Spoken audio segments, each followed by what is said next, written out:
খেলা দেখেন, আমি খেলা হারাম বলবো না, খেলা দেখেন। কারণ এমন এমন যুবক রয়েছে যারা গভীর রাতে মোবাইলে কি করে আজকে আমি আপনি জানি না।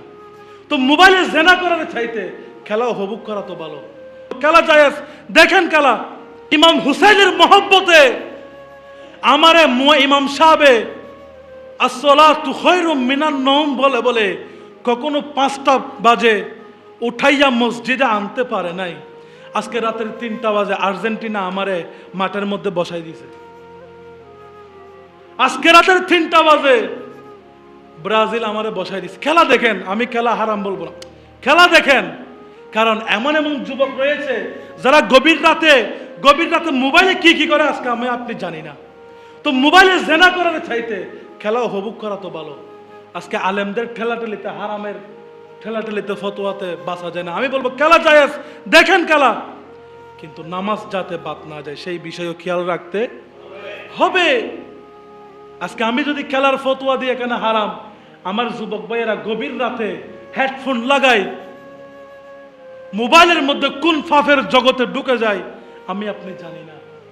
যেই মোবাইলে ঢুকে যাওয়ার পরে সকাল হতে দেরি দর্শন বেড়ে যায়, উত্তক্ত বেড়ে যায়, ইফটিজিং বেড়ে যায়। কেন? এই মোবাইল। কারণ আমি এই মোবাইলে অশ্লীল জিনিস দেখছি, জেনার জিনিস দেখছি। দিন শেষে রাস্তার ঘাটে আমার আপনার ছেলে স্কুল কলেজের মেয়েকে উত্তক্ত করে। তো গভীর রাতে মোবাইলে জেনার জগতে ঢুকার চাইতে আমি বলবো খেলা দেখা ভালো, খেলা দেখেন, কিন্তু এমন অতিরঞ্জিত করবেন না যার কারণে ইমান চলে যায়। অনেকজনে খেলার মধ্যে বাজি ধরে, বাজি কিন্তু হারাম, খেয়াল রাখবেন। এটা সুখের মাস, এমন কোনো লাফালাফি করবেন না।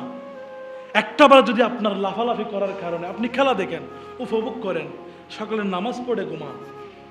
কিন্তু যদি আপনার লাফালাফিতে যদি আমার নবীর কলিজায় একটাবার আঘাত লেগে যায়, সাবধান।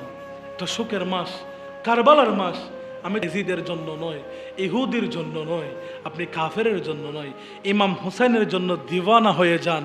ইমাম হুসাইন সেই দিন আপনাকে, যেহেতু তিনিই তো জান্নাতের সরদার, তিনি যাকে চাই জান্নাত দিবেন, তিনি যাকে চাই হাউজে কাউসার দিবেন। তো আজকে যদি আপনি এই মাসে অতিরঞ্জিত লাফালাফি করার কারণে আমার ইমাম হুসাইনের কলিজায় যদি আঘাত লাগবে, দেখবেন দুনিয়াও বরবাদ, আখিরাতও বরবাদ। কাল কিয়ামতের ময়দানে আমার ইমাম হুসাইন যদি একবার চেহারা ফিরিয়ে নেয়, তাহলে পুরা কিয়ামতের মাঠে আপনার মতো অবাগা ব্যক্তি আর কেউ থাকবে। খেলা উপভোগ করেন, নামাজ বাদ দিবেন না, এত হই হুল্লোড় করবেন না। এটা হচ্ছে সুখের মাস।